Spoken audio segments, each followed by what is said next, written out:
Hey guys, welcome to my legal classes. This is Ganesh Pujari, and in the series of Indian Penal Code, we were discussing chapter 3, which is all about punishments covered between section 53 to 75, and in that series this is my 12th video. Here we are going to understand limit of punishments under section 72, which is a very interesting section which discusses about punishment of person guilty of one of several offences, the judgment stating that it is doubtful of which offence he is convicted. Now that's a very interesting section. We are going to understand this with the help of chart as well as a lot of sections from IPC. I hope that makes a lot of sense, and with that I am taking you to slide number 1. Before we get into my chart, first let us try understand the Bare Act provision or quickly read out the Bare Act provision. Section 72 discusses about punishment of person guilty of one of several offences, the judgment stating that it is doubtful of which.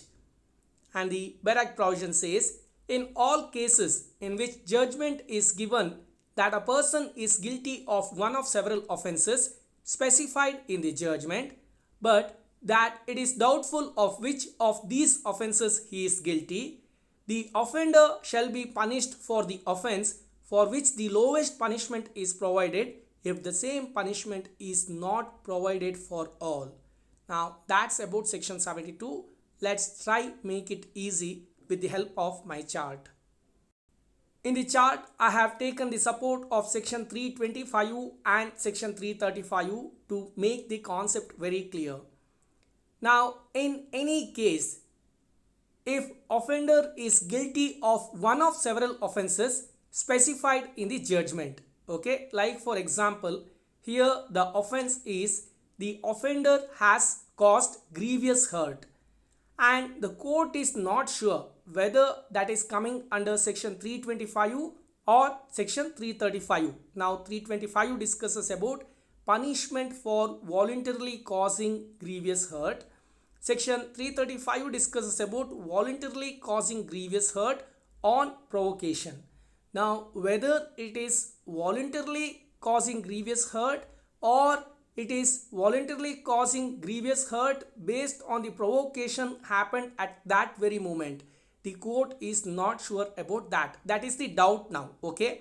So that's what I have explained in the blue box, which says, but court has doubt as to which offense the offender is guilty of. Now here what you need to understand is, court is sure that the offender has caused grievous hurt.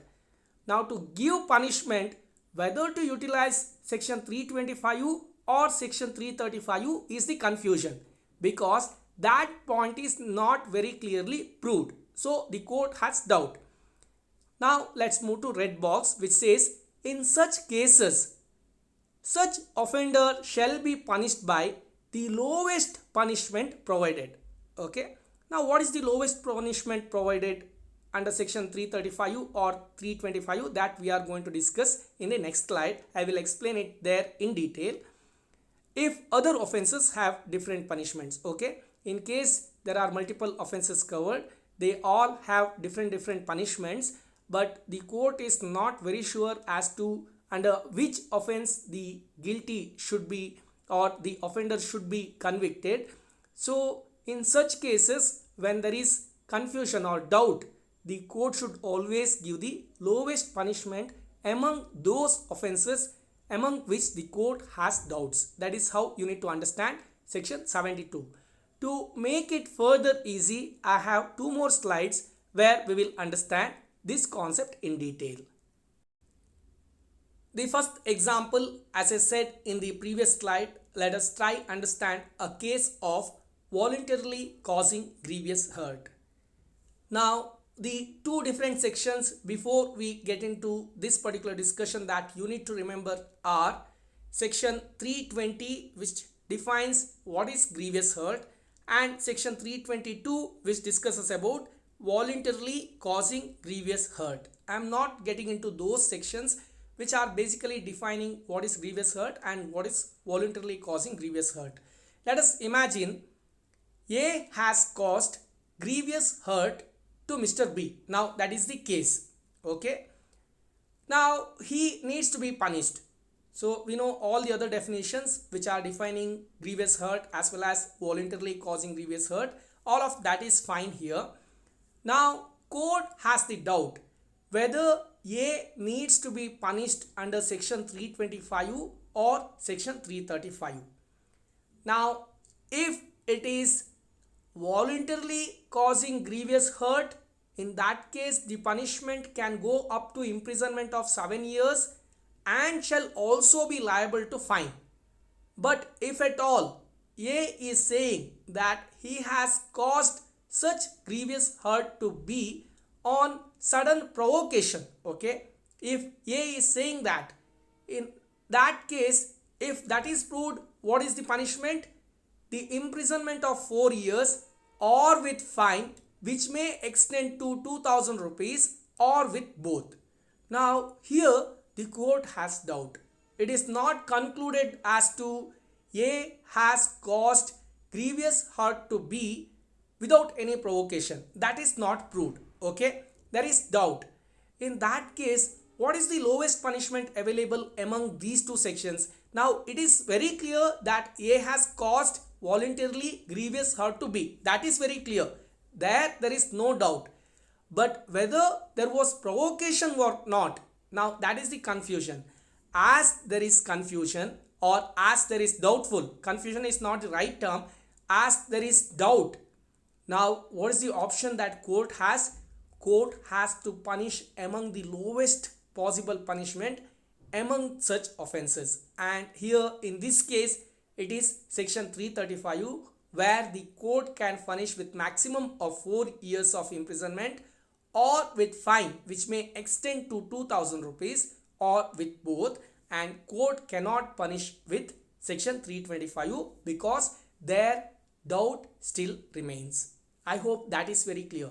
That is how you need to understand section 72. We will discuss this with one more example in my next slide, but all that I wanted to convey you guys here is the offense is proved. The court has no doubt that the offender has committed this particular offense, but the nature of offense there is some doubt. Okay, the court has some doubt as to under which section he needs to be punished. That is the only doubt. In such case, the court can punish him if there are any doubts prevails. The court can punish him with the lowest possible punishments among those two or more offences which are defined under IPC or any other law. Okay, that is how you need to understand. I hope that makes a lot of sense. With that, I am taking you to the next slide where we will understand the same concept with section 307 and 308. The class will continue. In between, I just wanted to share an important update with you guys. I have joined the Unacademy team as an educator for CLAT 2023 batch, and I would like to request you all to download the Unacademy app and follow me there also. And while buying the subscription over there, please buy the subscription with my code GYAN07, that is GAN07, to get additional 10% discount. And what's happening in Unacademy this week? My classes in Unacademy will continue, and a 1-year comprehensive batch for CLAT 2022 in the name of Laws KP starting on 10th November, and a 2-year comprehensive batch for CLAT 2023 in the name of Rankers Batch 2.0 starting from 12th November, and a beginners batch for CLAT 2023 in the name of Legal Issues is starting from 12th November, and a special class series to understand law entrance in India is happening between 8th November to 12th November. Please join them all, and while buying subscription you can use the code GYAN07 for getting additional 10% discount. Thank you. Here in this slide we are discussing when the court has doubt as to whether offender needs to be convicted under section 307 or 308. How that scenario is dealt, which is what we are going to understand. I hope you guys have gone through my video on the difference between murder and culpable homicide not amounting to murder. If you have gone through, excellent. If you have not, please go through it so that you know the difference between what is murder and what is culpable homicide not amounting to murder. That is very important concept you need to know when we are discussing section 307 and section 308. Here the offender, like for example A, has attempted to murder Mr. B. Now that guilty is proven, okay, but the court is not very sure whether it was attempt to murder or it was an attempt to commit culpable homicide. So that portion is not very clear, okay, there the court has doubt. In such case, see section 307 which gives punishment for attempt to murder, which is 10 years and shall also be liable to fine. The section continues with causing hurt, etc. I am not bringing that. Let's keep it easy. Same happens with section 308 also. I have brought a certain part of the section. Now under section 308, attempt to commit culpable homicide, the punishment is 3 years of imprisonment or with fine or with both. And the court is sure that A has attempted to murder Mr. B. That guilty is proven, but it is still doubtful whether A has clearly attempted to murder and to be punishable under section 307, or was it an attempt to commit culpable homicide. That doubt still prevails. In such case, what happens? The court shall punish A with maximum punishment of 3 years imprisonment or with fine or with both as defined under section 308. That's how we need to understand section 72. I hope with these two slides all your doubts are being cleared, and with that hopes I am handing over this presentation to Nishan. We recorded this during Diwali time.